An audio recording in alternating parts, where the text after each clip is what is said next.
Hi, how are you doing? I'm Shaizano, and I'm back with another reaction.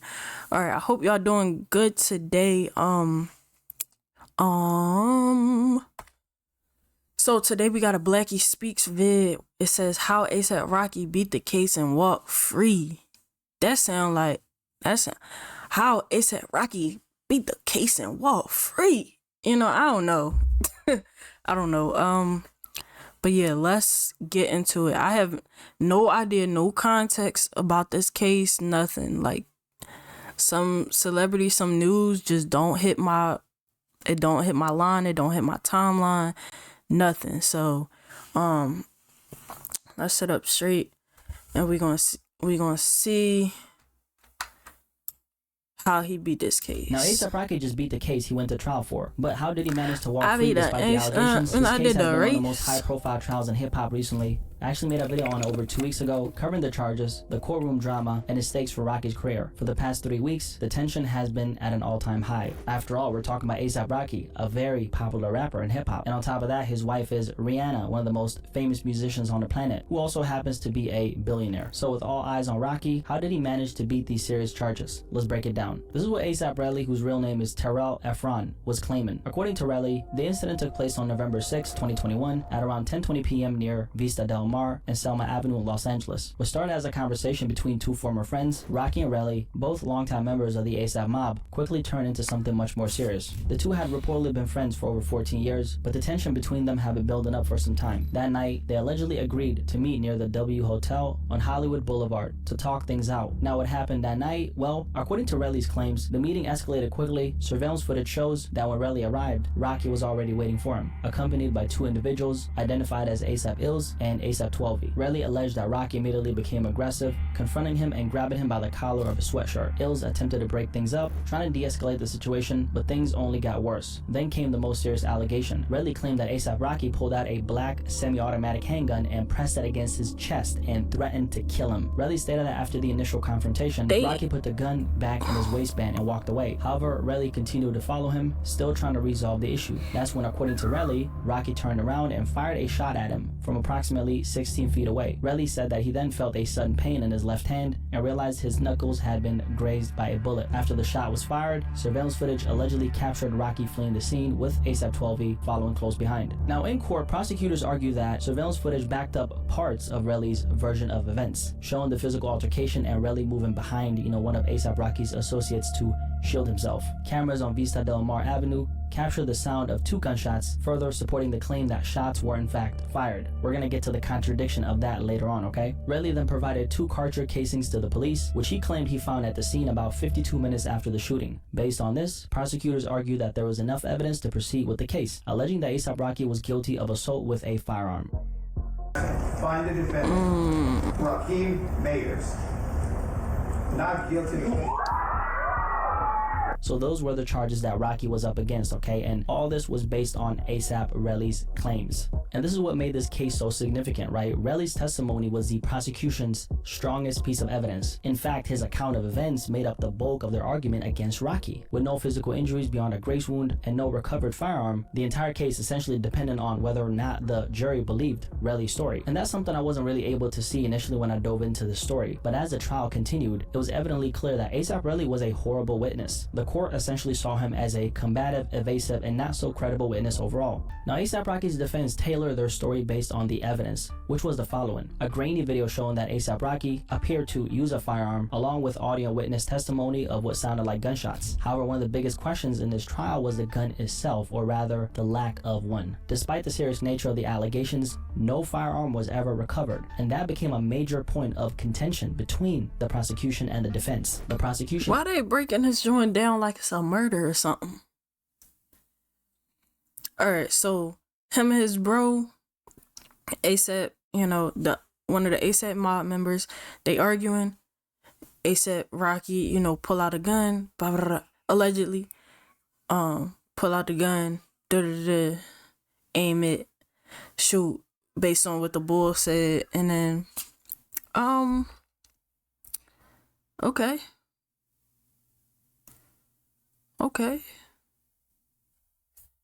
And he grazes hand, and then I get who called the cops? Insisted that a real semi-automatic firearm. Because if the cops wasn't called immediately, because the gun wasn't recovered, so like, where's the gun? Where was the gun after the cops was immediately called? You see what I'm saying? So it's like, this is after the fact.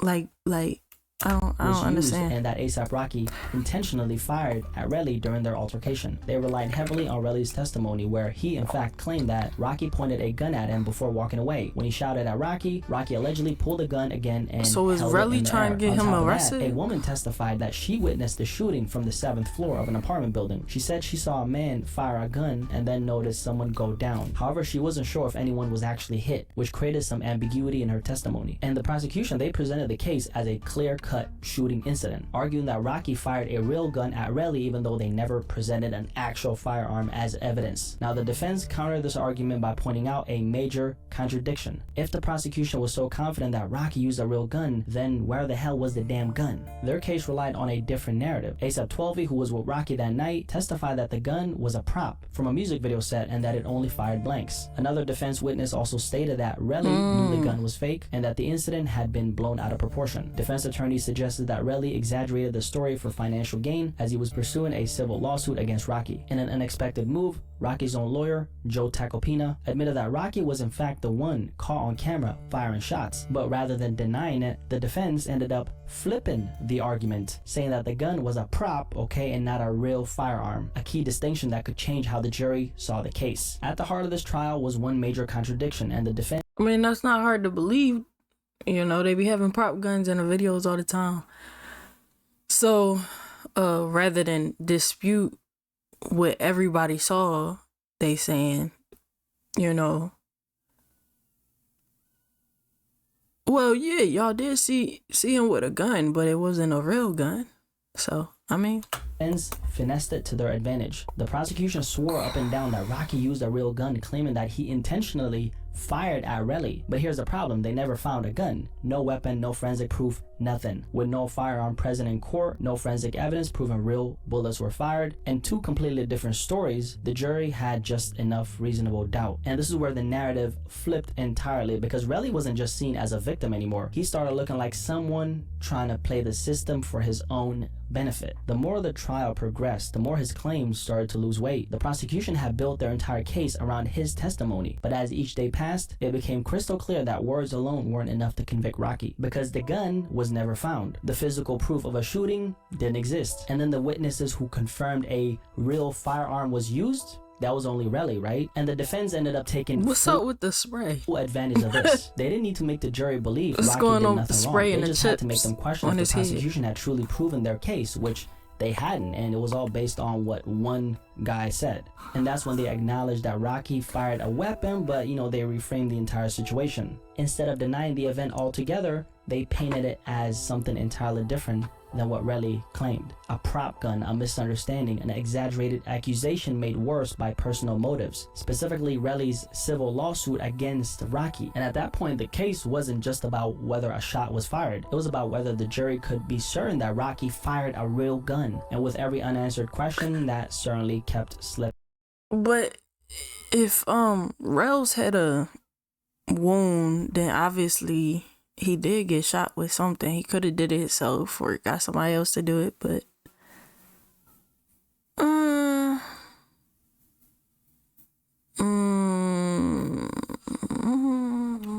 okay. Away. And the prosecution, they were running out of ground to stand on. Without a weapon, without bullet casings, and without corroborating evidence beyond one man. Listen, I just look at all the facts and all the logic and stuff behind it. Whether he goes free or not, whether it's morally right or not, whether it's real or not, whether somebody's doing it for money or not. You know what I'm saying?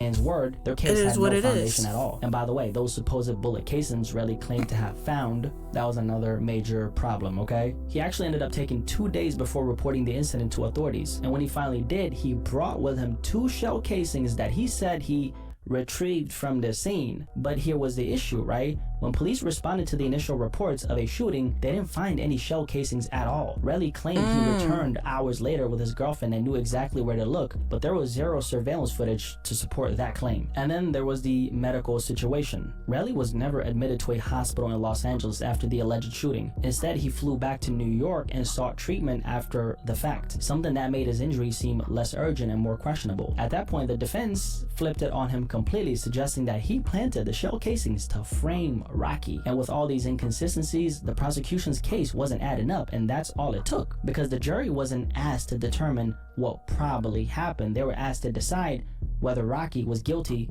beyond a reasonable doubt. And with every hole in the prosecution's case, that doubt became impossible to ignore. We did have one surveillance camera that picked up gunshots, but only the sound, no visuals. Another partially caught a scuffle before the shooting, but nothing was conclusive. The main footage, blurry, distant, and far from definitive. There also was text messages, and these were reviewed by the court. It was messages Relly had sent before and after the incident, where he seemed more focused on getting paid than seeing Rocky prosecuted. But when confronted about this, Relly claimed that the messages were fake. At that point, the prosecution's case were falling apart. Nothing was airtight, just claims, contradictions, and missing evidence. And just like that, it was over. After weeks of testimony, A$AP Rocky was found not guilty on all charges. When the not guilty verdict was delivered, the packed courtroom erupted, and Rocky was very happy, telling the jury as they left, "Thank y'all for saving my life.